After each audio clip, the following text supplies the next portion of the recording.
Hello everyone, welcome to RPSC study hub.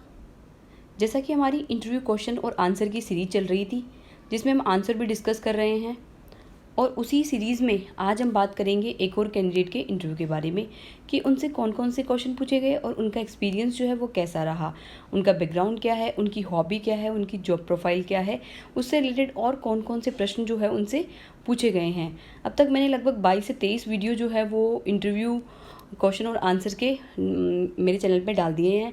अगर आपने वो नहीं देखे हैं तो आप प्लेलिस्ट में जाकर दे सकते हैं। साथ ही मैं लिंक जो है वो डिस्क्रिप्शन बॉक्स में दे दूँगी। जो अभी इंटरव्यू जो कुछ लोगों के बाकी है उनके लिए भी इम्पॉर्टेंट है, साथ ही अपकमिंग जो आरएस की वैकेंसी आने वाली है उन लोगों के लिए भी ये क्या होंगे, इंटरव्यू क्वेश्चन जो है वो हेल्पफुल होंगे, क्योंकि आप एक भावी आरएस बनने वाले हैं। तो आपको पता होना चाहिए कि आरएस में किस तरह से, इंटरव्यू में किस तरह से क्वेश्चन जो है वो पूछे जा रहे हैं। तो कैंडिडेट के बारे में बात करते हैं। जो कैंडिडेट हैं इनका इंटरव्यू जो है वो शिव सिंह राठौड़ सर के बोर्ड में हुआ था, ठीक है। और ये इंटरव्यू जो है आज ही के दिन 9 जुलाई 2021 को मॉर्निंग सेशन में इनका इंटरव्यू हुआ। लगभग 22 मिनट जो है इनका इंटरव्यू चला। डिस्ट्रिक्ट जो है जैसलमेर से हैं ये। हॉबी जो है इनकी कुकिंग है। जॉब जो है इनकी ग्राम सेवक थे पहले, और अब जो है वर्तमान में वीडियो है, विलेज डेवलपमेंट ऑफिसर जो है इनकी करंट जॉब है। तो आइए जानते हैं इनसे किस टाइप के क्वेश्चन पूछे गए। चेयरमैन सर ने पूछा जैसलमेर के पर्यटन विकास के लिए प्रयास। अब जैसलमेर में पर्यटन विकास के लिए आप क्या क्या करोगे। वैसे तो जैसलमेर में पर्यटन जो है वो ऑलरेडी काफ़ी ज़्यादा डेवलप्ड है। अभी हाल ही में जब मार्च 2021 तक जब कोई डेटा आया था तब उसमें आया भी था कि सबसे ज़्यादा जो टूरिज्म जो है वो जैसलमेर, उदयपुर, इन एरिया में जो है आया है। तो जैसलमेर में लाइक सैंड ड्यून सफारी होती है, उसके अलावा जो फोर्ट वगैरह है, सोनार का किला है, वो देखने लायक है। तो और भी टूरिज्म जो है उसको और बढ़ावा देने के लिए क्या किया जाए, इसको इलेक्ट्रॉनिक रूप प्रदान किया जाए, ताकि क्या हो, इसका प्रचार प्रसार किया जाए और ज़्यादा से ज़्यादा टूरिज्म जो है वो अट्रैक्ट हो। इस तरह से और भी डेवलपमेंट के लिए जो जैसलमेर ज़िले से बिलोंग करते हैं वो तैयार कर लीजिए कि पर्यटन विकास के लिए और क्या क्या किया जा सकता है। नेक्स्ट इनसे पूछा गया ग्राम सेवक से वीडियो, सेवक से अधिकारी में क्यों, ठीक है, कि जब आप एक ग्राम सेवक थे तो ग्राम सेवक से आप वीडियो में आ गए, तो सेवक से अधिकारी में क्यों आए, तो ये क्वेश्चन इनसे पूछा गया। नेक्स्ट है हाइफा क्यों प्रसिद्ध है। हाइफा के हीरो, सॉरी यहाँ पर होरो नहीं है, हीरो है। हाइफा क्यों प्रसिद्ध है, हाइफा के हीरो कौन थे। अब हाइफा जो है वो एक वॉर हुआ था 1918 में, 1918 में।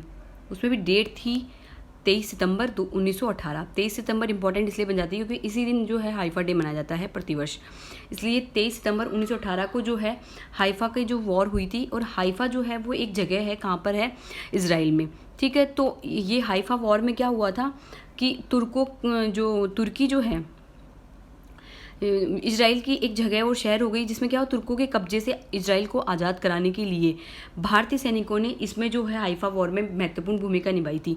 और भारत से जो है जोधपुर रियासत, मैसूर रियासत और हैदराबाद रियासत की से सेनापति जो है, बहुत सारी सेनाएं जो है वो हाइफा को आज़ाद कराने के लिए पहुंची थी।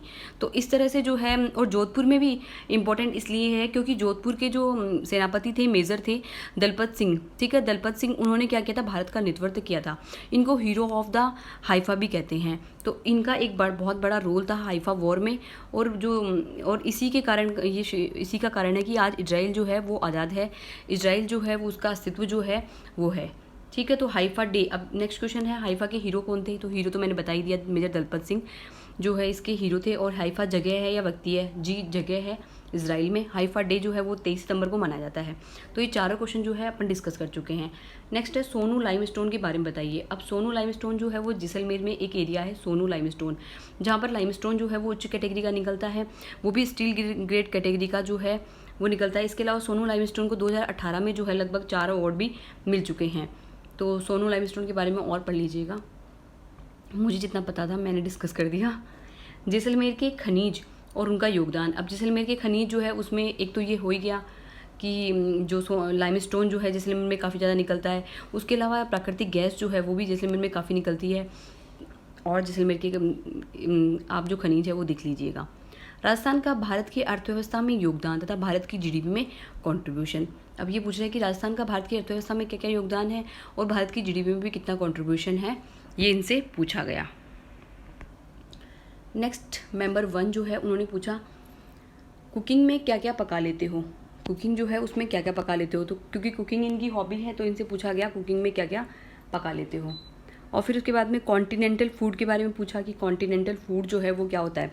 अब कॉन्टिनेंटल फूड जो होता है बेसिकली यूरोप में ज़्यादा प्रचलित है, यानी यूरोपियन जो कंट्रीज़ है उसमें स्पेनिश जो होता है वो यूरोप में फ्रेंच वगैरह हो गया और इटालियन, ये सभी जो फूड है वो कॉन्टिनेंटल फूड कहलाते हैं।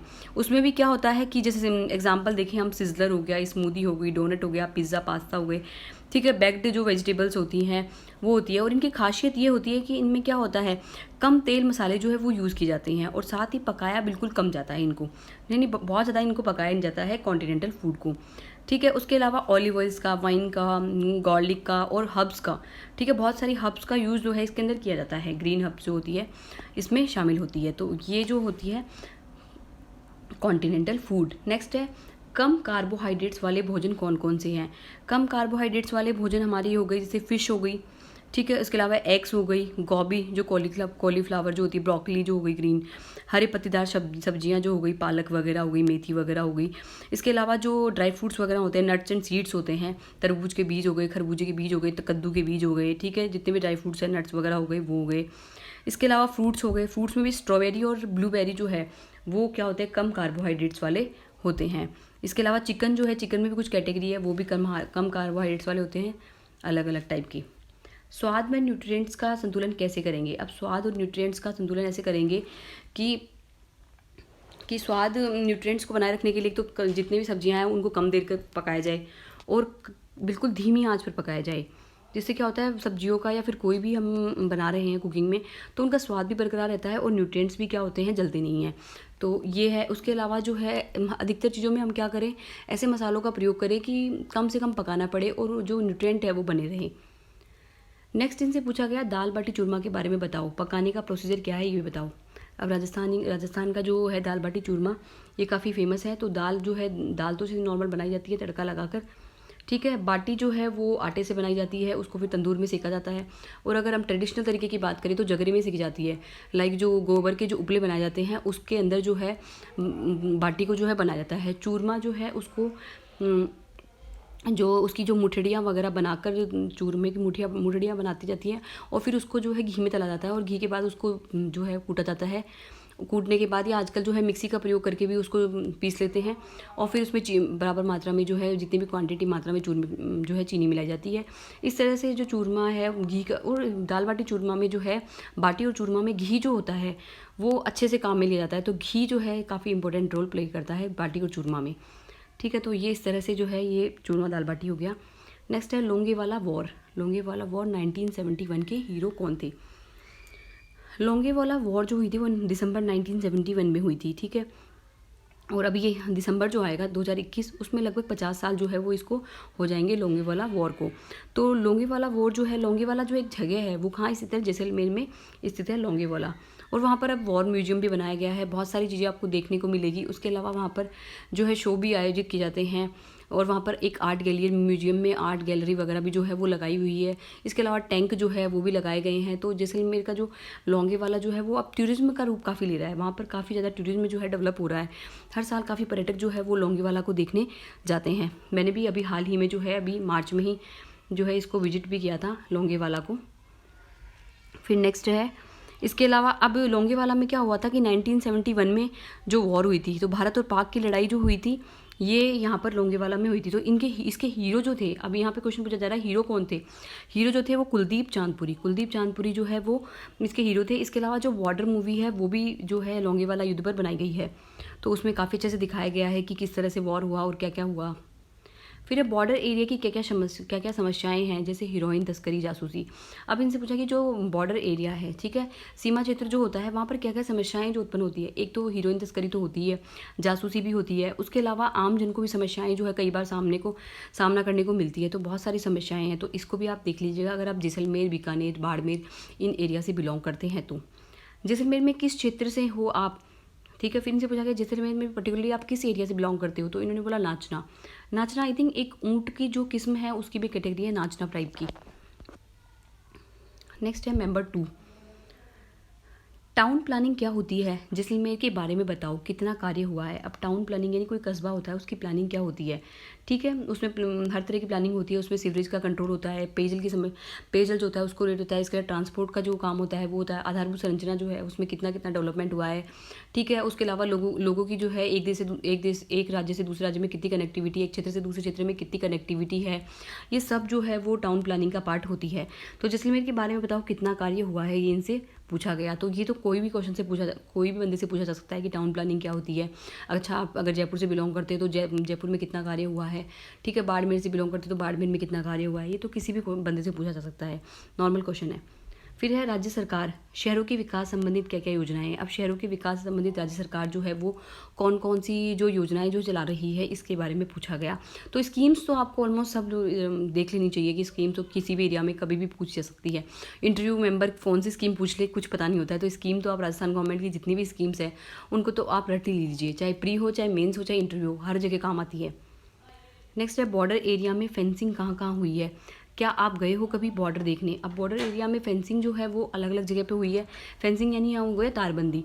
बॉर्डर एरिया में तारबंदी जो है वो जगह जगह पर हुई है, ठीक है। उसमें भी अगर हम बात करें जैसलमेर और जो बॉर्डर है हमारा, तो वहाँ पर कुछ किलोमीटर जाकर, लोंगेवाला से कुछ किलोमीटर जाकर आपको फेंसिंग देखने को मिल सकती है।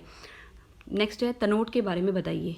अब तनोट जो है वो जैसलमेर से लगभग 120 से 130 किलोमीटर दूर है। तनोट एक जगह है, वहाँ पर तनोट माता का मंदिर जो है वो काफ़ी फेमस है। ये रुमाली देवी के नाम से भी फेमस है।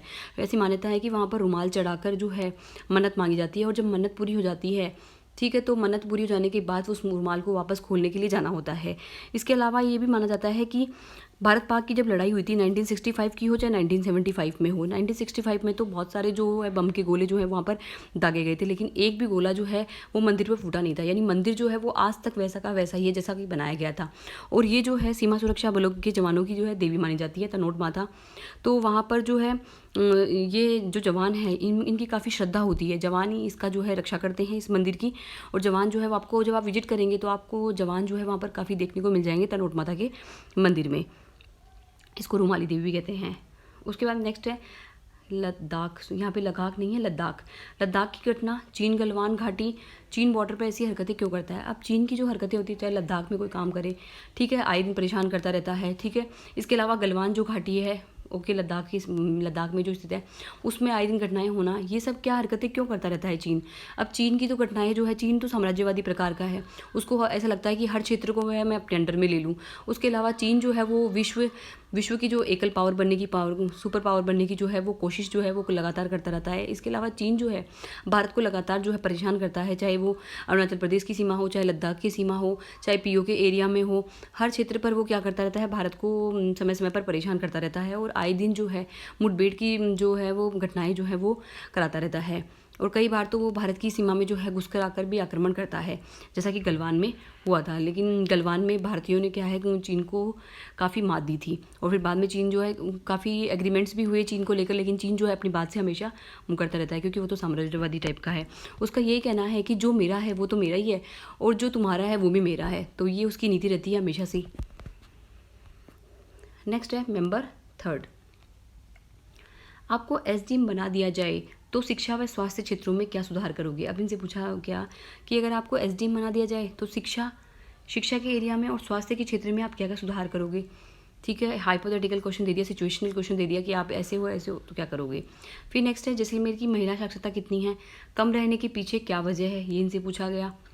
नेक्स्ट है जैसलमेर में विंड और सोलर पावर के बारे में बताओ। अब ये क्वेश्चन तो मैं सोच ही रही थी कि विंड और सोलर पे क्वेश्चन क्यों नहीं पूछा गया। अब विंड और सोलर पावर पे तो अगर जैसलमेर वाले एरिया में, जोधपुर वाले एरिया में कोई आरएस कैंडिडेट है तो उससे विंड और सोलर पावर के बारे में तो क्वेश्चन डेफिनेटली पूछा जाएगा, तो इसको तो आप प्रिपेयर करके ही जाइए। फिर नेक्स्ट है जैसलमेर में विंड पावर कैपेसिटी कितनी जनरेट होती है। अब ये भी पूछा जा रहा है। ये दोनों क्वेश्चन जो है वो लगभग जैसलमेर जोधपुर वाले जो कैंडिडेट है उनसे पूछा जा रहा है कि जैसलमेर में विंड पावर, पवन ऊर्जा, सौर ऊर्जा कितनी है, क्या जनरेट हो रही है, राजस्थान में कितनी जनरेट हो रही है, राजस्थान की कैपेसिटी कितनी है।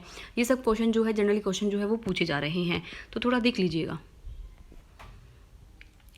फिर अगेन चेयरमैन सर पूछ रहे हैं कालबेलिया जनजाति क्यों प्रसिद्ध है। अब कालबेलिया जनजाति जो है वो राजस्थान की जनजाति है, कालबेलिया जनजाति, जो कि क्या है, व्यावसायिक नृत्य करती है कालबेलिया नाम का ही, ठीक है, जो कि यूनेस्को की विश्व धरोहर सूची में भी शामिल किया गया था 2010 में। कालबेलिया नृत्य है।